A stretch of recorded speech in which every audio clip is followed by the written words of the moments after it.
नमस्कार दोस्तों, मेरा नाम है कुलदीप सिंह सोलंकी। आप सभी का स्वागत करता हूं इस वीडियो में। और स्टॉक मार्केट के रिलेटेड ही है ये वाला वीडियो।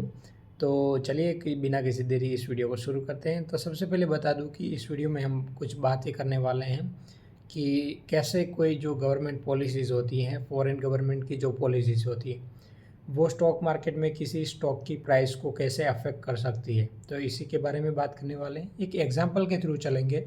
तो एग्जांपल हम जिस कंपनी का लेने वाले हैं उस कंपनी का नाम है KEC इंटरनेशनल लिमिटेड। ठीक है, जो कि ट्रांसमिशन और पावर वगैरह में काम करती है, केबल्स भी बनाती है। ठीक है। तो सबसे पहले मैं इस कंपनी से इंट्रोड्यूस कब हुआ इसके बारे में बात करता हूँ।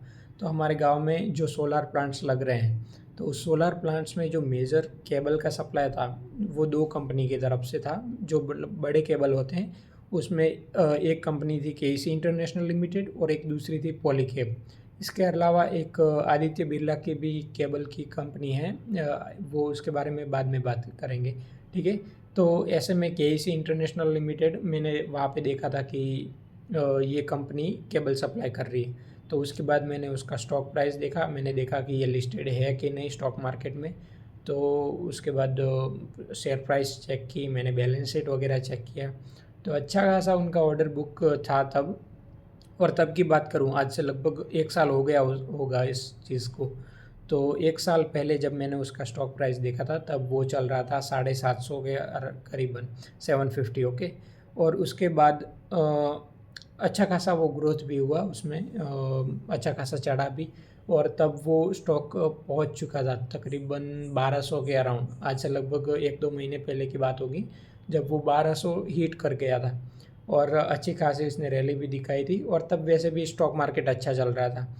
तो उसके बाद मैं देखता हूँ कि सडनली उस स्टॉक में फॉल आने लगता है। और वो अभी करंटली बात करें तो 1250 हाईएस्ट टच करके अभी चल रहा है वो 750 या फिर 850। यस, 850 अराउंड चल रहा है।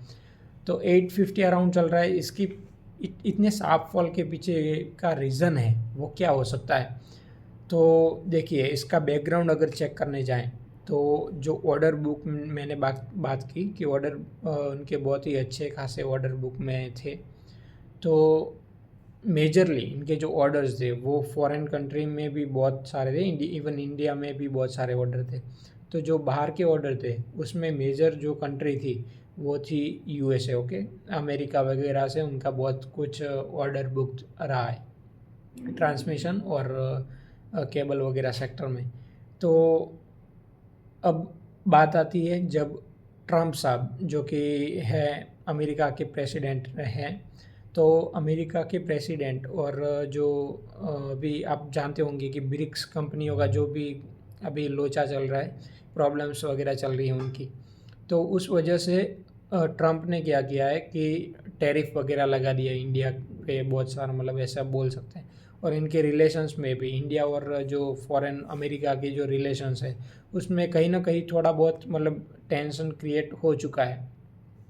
तो अगर मान लीजिए कि इन फ्यूचर और ज़्यादा कुछ ये मामला बढ़ जाता है और रिलेशंस ख़राब हो जाती हैं, तो इट इज़ ऑब्वियस दैट कि जो अमेरिका की कंपनियां हैं, अमेरिका के जो गवर्नमेंट है वो इंडियन कंपनीज़ के साथ काम करना थोड़ा कम प्रेफर करेंगे, क्योंकि उनका रिलेशंस इंडिया के साथ अच्छा नहीं होगा इन केस अगर ऐसा होता है तो ये जो इफ़ेक्ट हम देख पा रहे हैं कि की स्टॉक प्राइस है 1200 से लेकर अभी तक जो 850 अराउंड चल रहा है। तो इसके पीछे ये एक मेजर रीज़न था कि जो अमेरिका में जो टैरिफ लगाया गया है, मतलब इंडिया पे जो US के प्रेसिडेंट हैं डोनाल्ड ट्रंप, तो उन्होंने जो इंडिया पे टैरिफ वगैरह लगाया और इनके जो रिलेशंस में दरार आ रही, तो ये एक मेजर रीज़न था। तो इस एग्जांपल से हम जान सकते हैं कि कैसे कोई जियोपॉलिटिकल रिलेशंस होते हैं इंडिया और फॉरेन कंट्रीज़ के जो रिलेशंस हैं वो कैसे कोई ये पर्टिकुलर स्टॉक की प्राइस में इफ़ेक्ट ला सकता है। ठीक है। तो ये था इस वीडियो में। तो अगर आप स्टॉक मार्केट में इन्वेस्ट करते हैं तो आपको 360 डिग्री व्यू रखना चाहिए। जैसे कि आप कोई स्टॉक चूज़ करते हो तो उस के जो फैक्टर्स हैं वो आपको देखने पड़ते हैं कि कौन कौन सी चीज़ें हैं जो इसे इफ़ेक्ट कर सकती है। तो उन सारी चीज़ों को आपको लेकर, ध्यान में लेकर उस स्टॉक में इन्वेस्ट करना चाहिए। कहीं कुछ गड़बड़ी दिखती है तो आपको थोड़ा देखना चाहिए कि इन्वेस्ट करना चाहिए या नहीं करना चाहिए, ठीक है। और अगर कुछ ऐसा लगता है आपको कि नहीं, इसमें कुछ गड़बड़ी है, तो इग्नोर कर सकते हैं आप उस स्टॉक को, या फिर ऐसे कर सकते हैं। ऑल ओवर आप पे है, आप किस स्टॉक में इन्वेस्ट कर रहे हैं, तो उसके 360 डिग्री व्यू रखिए और उसके अकॉर्डिंग आप इसमें इन्वेस्ट करिए। तो एक स्टॉक मार्केट के और नए फंडे को हमने इस वीडियो में सीखा है। अगर आपको इस वीडियो को पसंद किया आपने, ये वीडियो पसंद आया आपको, तो इस वीडियो को लाइक कीजिए, शेयर कीजिए और सब्सक्राइब कीजिए। Thank you and have a nice day. मिलते हैं किसी अगले वीडियो में। Bye bye.